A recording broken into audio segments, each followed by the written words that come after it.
IPL 2024 season మార్చి 22న మొదలు కాబోతోంది. అయితే టోర్నమెంట్కు ముందు ఢిల్లీ క్యాపిటల్స్కు హ్యారీ బ్రూక్ రూపంలో గట్టి ఎదురుదెబ్బ తగిలింది. వ్యక్తిగత కారణాలతో ఈ ఏడాది సీజన్ మొత్తానికి బ్రూక్ దూరమయ్యాడు. గత ఏడాది మినీ వేలంలో ఢిల్లీ క్యాపిటల్స్ జట్టు 4 కోట్ల రూపాయలకు బ్రూక్ను కొనుగోలు చేసింది.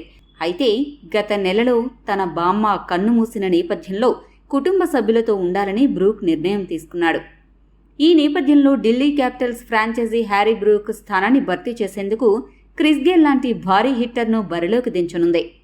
ఈ క్రమంలో ఆసీస్ యువ సంచలనం జేక్ ఫ్రేజర్ మెక్గర్క్ పేరును ఢిల్లీ ఫ్రాంచైజీ పరిశీలిస్తున్నట్లు తెలుస్తోంది. ఇప్పటికే అతడితో ఢిల్లీ ఫ్రాంచైజీ సంప్రదింపులు జరిపినట్లు మీడియాలో వార్తలు వస్తున్నాయి. మెక్గర్క్ అద్భుతమైన ట్రాక్ రికార్డు ఉంది. ఈ భీకర హిట్టర్ పవర్ హిట్టింగ్ స్కిల్తో లిస్ట్ ఏ క్రికెట్లో కేవలం 29 బంతుల్లోనే సెంచరీ సాధించి సంచలనం సృష్టించాడు. లిస్ట్ ఏ క్రికెట్లో ఫాస్టెస్ట్ సెంచరీ చేసిన ఆటగాడిగా నిలిచాడు.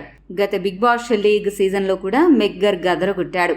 మెల్బోర్న్ రెనగార్డ్స్కు ప్రాతినిధ్యం వహించిన మెక్గర్క్ 257 పరుగులు చేశాడు. దీంతో ఢిల్లీ అభిమానులు డీసీకి మరో క్రిస్ గేల్ దొరికాడని సంబరపడుతున్నారు. మరి ఈ ఆసీస్ యువ సంచలనం ఢిల్లీ తరపున ఈ ఏడాది ఐపీఎల్లో ఏ మేరకు ఆడతాడో వేచి చూడాలి.